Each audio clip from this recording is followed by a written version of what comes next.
day you can be someone's whole world. A person knows you for such a long time, and the next day they're complete strangers. I was talking to one of my clients, and she opened up about her relationship stories that she's been with this person for 11 years, and they recently moved in together and realized that they weren't compatible. He ended up cheating on her and having a side affair, and eventually it's getting to the point where they have to seek professional help. I've been in a similar situation where I was in a relationship for 8 years. It was very mutual, I'd say, but usually I find that girls have to be the one to end a relationship, because for some reason men just don't give up, or they don't want to deal with the ramifications of a split. I've been in this relationship when I was in my early 20s, and at the time it was a good relationship because I was still so young and I was discovering myself, and he was on a different journey too. So over time we built our own careers. We just weren't meant to be together. We weren't compatible near the end. It's very hard when you have that realization, because you don't want to go through a split. You don't want to go through a divorce. You don't want to go through any of these hardships. But if both of you are not trying, and that, I think that's when the relationship is done, is that if one or both people just stop trying. It comes to the point where you're just building resentment, and I think that's exactly what happened. Over time, we've just never gave each other room to be the new version of ourselves.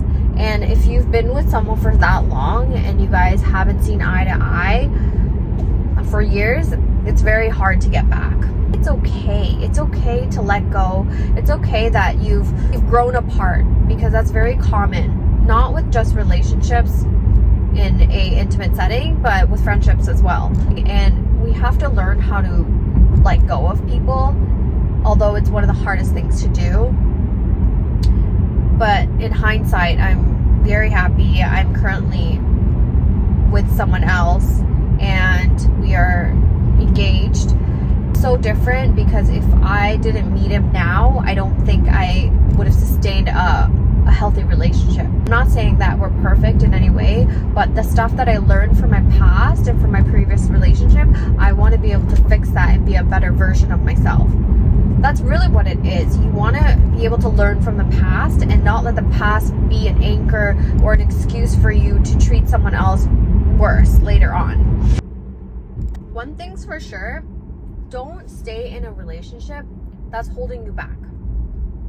Because we only live this one life, and if you're with someone and they're holding you back from what you should be doing in life and what you deep down know that you should be doing in life, then you need to let that person go. We don't have time for that shit. There's so many other people that can help you in life, or another partner that could bring out the best in you. So don't stay in a toxic relationship knowing that you're in a toxic relationship, because you're just wasting time. And the longer you stay in it, the more you have to keep yourself accountable, because not everyone has the privilege or has the space to be able to just leave a situation.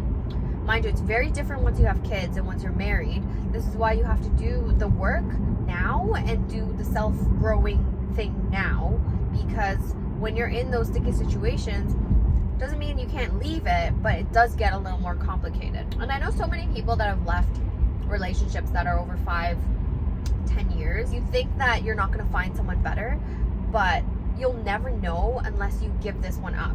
What you do know is that you're not going to be happy with this person going forth. So why spend another day, another year, another 10 years with this person when you know for a fact you're going to be miserable? We hold on to the hope of that person changing or me changing, but why should you have to change in order for you guys to be happy? It's so important to choose yourself and your happiness. If you're not happy, then the other person's not going to be happy. I love relationship talks because we all deal with it one way or another, but it really helps when you have a different experience. And once you've experienced something like this, you really don't hold so much weight on letting people go.